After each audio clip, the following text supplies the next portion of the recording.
Agreed to. Mr. Speaker. Honourable Shane Jones. Kia ora no tātou. Ka tahi me mihi atu au ki a tātou I roto I te kaupapa I karangahi ai tātou ki hui mai ki konei I tēnei rā. Ki te āwhina atu I te whakaterenga o tēnei waka, kau mai ki roto I te whare pāremata. Te waka e kōrero nei a hau, ko te pire, ko ana kaihoi, te hiano atu hapu e whai pāngana ki Tamaki Makaurau. Nā reire te mihi atu ki te hunga ko tatu mai I roto I ngā whare tātai o Tamaki Makaurau, tēnā koutou, mihi noki ki te minita, ki a tātou katoa e huitahi nei tēnei rā, tēnā koutou, tēnā tātou, ki ora tātou katoa. So we will be supporting this bill, and we look forward to the inevitable submissions that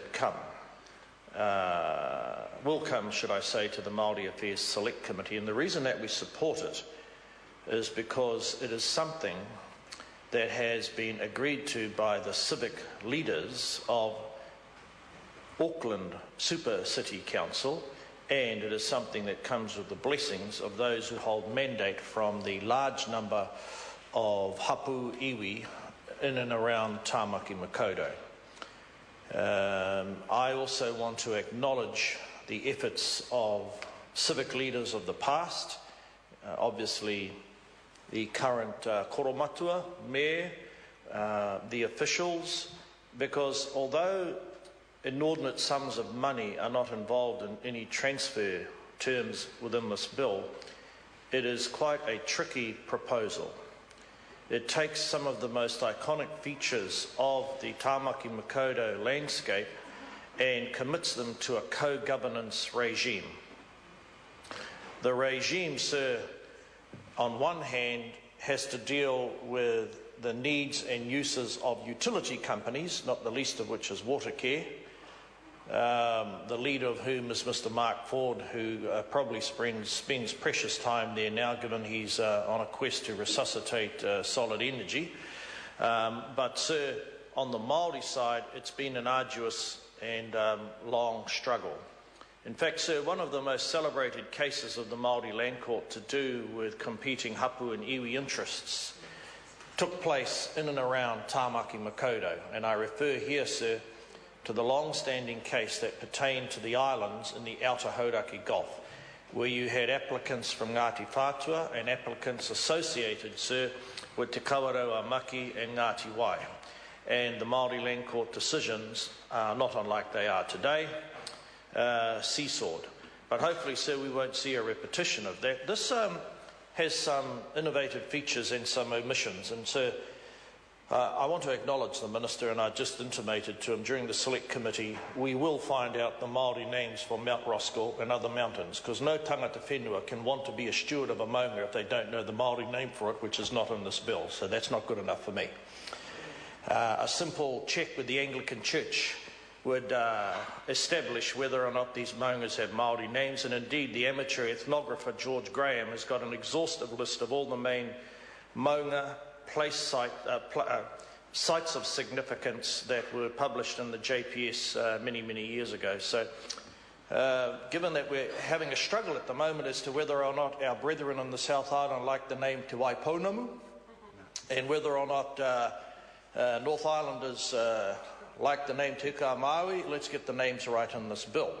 And that's something that the Māori members of the committee will endeavour to do. But that's a small matter. What I particularly like about, I'll resist the temptation to find a suitable name for that member from the South Island. Rest assured, it won't be Greenstone.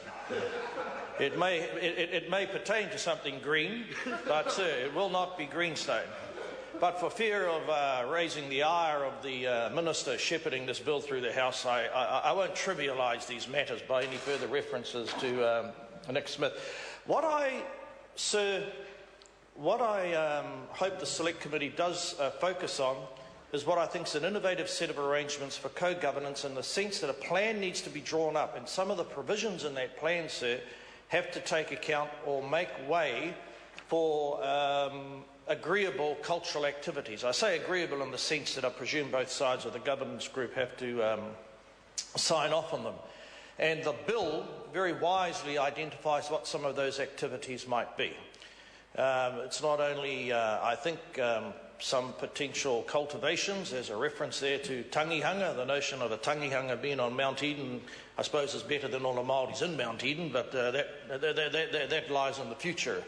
So the reason we will also support this bill is that where it is not possible for Māori exclusive rights to be recognised, it's only fair, I think, sir, given the current mix of New Zealand society, and nowhere is that mix more colourful than in Tamaki Makaurau, that the two sides come together, i.e. the proxy for the Crown, sir, and the reps for the tangata whenua, and presumably the tangata whenua process will run smoothly to the extent that they can. We'll also test that out on the select committee as well.